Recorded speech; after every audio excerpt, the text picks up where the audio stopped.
जय शनिदेव। शुक्र सीरीज में एक बार फिर से आपका स्वागत। आज हम बात करेंगे शुक्र हाउस नंबर 8, एक बहुत ही दिलचस्प विषय। और कहते हैं ना कि भगवान ऐसी ज़िंदगी किसी को न दे जिसका शुक्र 8 में हो। शुक्र क्या है? हमारी ज़िंदगी की सारी ज़रूरतें, विलासता, ऐश्वर्यपूर्ण ज़िंदगी और जो ज़िंदगी हम जीना चाहते हैं, अगर शुक्र ही रूठ गया, शुक्र ही हाउस नंबर 8 में आ गया तो ज़िंदगी काहे की।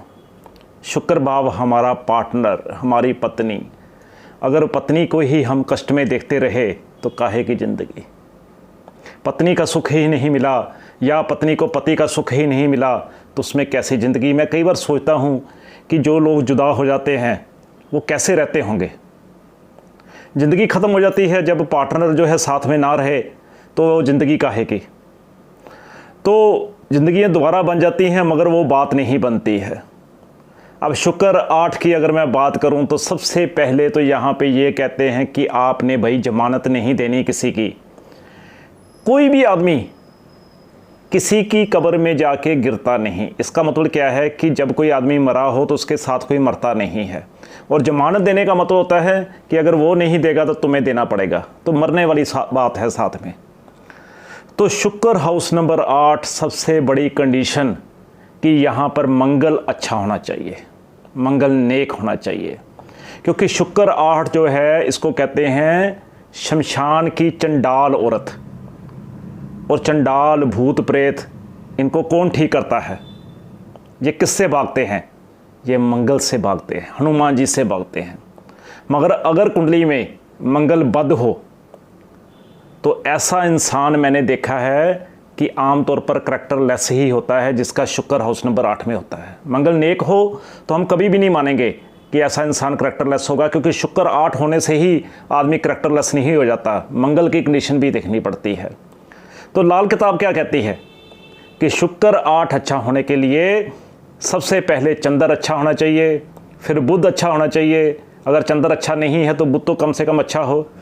अगर बुध भी अच्छा नहीं है तो मंगल, उसका सहारा लो। और अगर मंगल का सहारा भी नहीं मिला तो लास्ट में किसका सहारा बचता है? गंदे नाले का, राहु का। लाल किताब जो है सारी कोडेड भाषा में है। लाल किताब कहती है कि सबसे पहले उसको आप ठंडा करो चंद्र से। भगवान शिव उसको ठंडा करेंगे। अगर नहीं चलती फिर भी तो उसके बाद है बुध, बुद्धि से काम लो, टैक्टफुली उसको डील करो।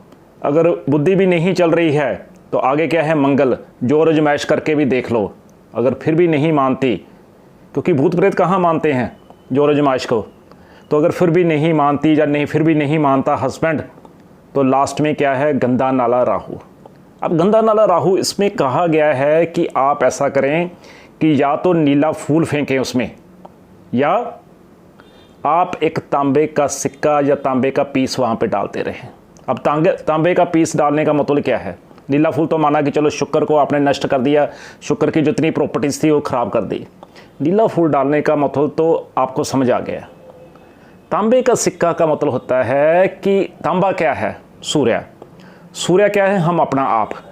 लाल किताब पूरी की पूरी कोडेड भाषा में है। इसका मतलब ये है कि ऐसा इंसान जिसकी पत्नी किसी तरह से भी नहीं मान रही, या पत्नी के लिए पति किसी तरह भी नहीं मान रहा, ऐसा इंसान जो है लास्ट में भटकेगा ही भटकेगा।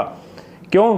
क्योंकि उसको घर से सुख नहीं मिला तो बाहर बाजारों औरतों के साथ कंपनी बनाएगा ही बनाएगा। अगर हम तांबे का सिक्का जो है उसमें गिराते रहें गंदे नाले में, तो समझिए हम खुद गंदे नाले में गिरने से बच गए, हम गंदगी में गिरने से बच गए, क्योंकि हमने अपनी जगह पे सूर्य खैर अपने आप की कुर्बानी दे दी। मैं आपको एग्जांपल देता हूं, जैसे हम नारियल जो है भेंट कर देते हैं, अपनी जगह पे कुर्बानी दे देते हैं, ठीक है। इसी तरह जैसे किसी का जो है बृहस्पति 8 होता है तो हम क्या करते हैं? वहाँ पे पीपल का पौधा लगाते हैं कि हमने पिताजी की जगह पे इसको प्लेस कर दिया। ये बिल्कुल वैसा ही है। मगर लाल किताब सारी की सारी कोडेड भाषा में है तो ये समझना पड़ता है यहाँ पे। तो हाउस नंबर 8 शुक्र, ऐसी औरत जो है, ऐसी औरत को या ऐसे आदमी को क्या करना चाहिए, कैसे टैकल करना चाहिए? उसको उसके हाल पे छोड़ देना चाहिए, उसको छेड़ना नहीं चाहिए। क्योंकि कहते हैं कि अगर ऐसी औरत तंग आके कोई ऐसी बात कह दे, उसके अच्छे होने की तो कोई गारंटी नहीं है। मगर जो बुरी बात वो कह देगी या तंग आके कह देगी वो बात ज़रूर पूरी होगी। तो इसलिए उसको छेड़ो मत, उसको जैसे है वैसे रहने दो। और बहुत अच्छा उपाय बताया जाता है कि चरी को आप जो है ज़मीन में दबा दें, चरी के जो बीज होते हैं उनको ज़मीन में दबा दें, ताकि शुक्र को जो है उसकी प्रॉपर्टीज़ है जो ख़राब हैं उसको आप नष्ट कर दें। मगर यहाँ पे मैं आपको एक बात बताना चाहूँगा कि राहु शुक्र के बारे में बहुत कुछ लिखा गया कि राहु शुक्र इकट्ठा हो, हाउस नंबर 8 में हो, तो यहाँ पे क्या है कि आदमी को एड्स जैसी बीमारी हो सकती है, कोई गंदी बीमारी हो सकती है।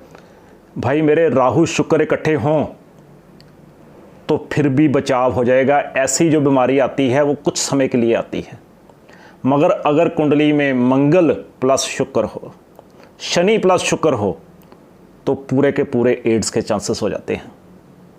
तब कब? जब आदमी बाहर बाजारू औरतों से संबंध बनाता है। और जिसका मंगल शुक्र इकट्ठा होता है और शनि शुक्र इकट्ठा होता है, ऐसा पार्टनर झुकता नहीं है। और पुष्पा वाला डायलॉग है, झुकेगा नहीं। ऐसे पार्टनर को जितना मर्जी आप कह लो, वो अंडरस्टैंडिंग करता ही नहीं है। और शुक्र 8 की एक और बात बता दूं आपको मैं, यहाँ पे जो पार्टनर होता है जिसका शुक्र 8 में होता है, वो कई बार अननेचुरल तरीके से जो है संबंध बनाना चाहता है और दूसरा पार्टनर मानता नहीं। इससे भी जो है काफ़ी मिसअंडरस्टैंडिंग्स हो जाती हैं। और शुक्र 8 वाले को मैंने देखा है कि सारी ज़िंदगी झुक के ही रहना पड़ता है, एडजस्टमेंट से ही उसको जो है सारी ज़िंदगी करनी पड़ती है। और यहाँ पे एक और बात बता दूँ आपको बहुत इंटरेस्टिंग, अगर कहीं चंद्र का शुक्र के साथ संबंध हो जाए, बहुत ही बैड योग, इस पर आपने ध्यान ही नहीं दिया होगा। चंद्र और शुक्र जब भी होते हैं, ऐसे आदमी को फूड पॉइजनिंग होना या किसी जहरीले जानवर द्वारा काट लिया जाना या अंदर कुछ जहरीले एसिड पैदा हो जाना आम बात है। और चंद्र शुक्र इकट्ठे में तो मैंने यहाँ तक देखा है कि मेंटल डिसऑर्डर, डिप्रेशन आम तौर पर मैंने देखा है। ऐसे आदमी को मैंने शराब भी ज़्यादा पीते देखा है जिसका चंद्र शुक्र 8 में होता है। राहु शुक्र 8 पे तो बहुत कहानियाँ लिखी गई, चंद्र शुक्र पर किसी ने टच ही नहीं किया। तो यहाँ पे हम आगे खैर युतियों में जब जाएंगे तो हम देखेंगे कि किस ग्रह का किसके साथ क्या इफेक्ट है। मगर शुक्र 8 की एक अजब ही कहानी है। और शुक्र 8 में हो तो हम क्या उपाय कराते हैं, मैं आपको अगली आने वाली वीडियोज़ में और शुक्र 8 के बारे में बताऊंगा। और उपाय यहाँ पे बता दूंगा आपको मैं। हम क्या कराते हैं, 800 ग्राम चरी के दाने और 800 ग्राम या 800 ग्राम ले लेते हैं, या ज़्यादा लेना चाहें तो ज़्यादा ले लेते हैं हम। बृहस्पति की कोई भी चीज़, क्या हो सकती है बृहस्पति की चीज़, कोई भी जो है क्या हो सकती है आप बताइए। हल्दी ले सकते हैं आप, तो 800 ग्राम हल्दी और 800 ग्राम जो है चरी के दाने हम दोनों इकट्ठे करके मंदिर में दे आते हैं, मंदिर में चढ़ाते हैं। ये कितना अच्छा उपाय है कि बहुत ही इफ़ेक्टिव है। और कब देना है, शुक्रवार को। और टाइम कौन सा रहेगा, सुबह 6 बजे से लेके 8 बजे तक। तो आपने मुझे बड़े प्यार से सुना, इसके लिए आपका बहुत बहुत धन्यवाद। जय शनिदेव।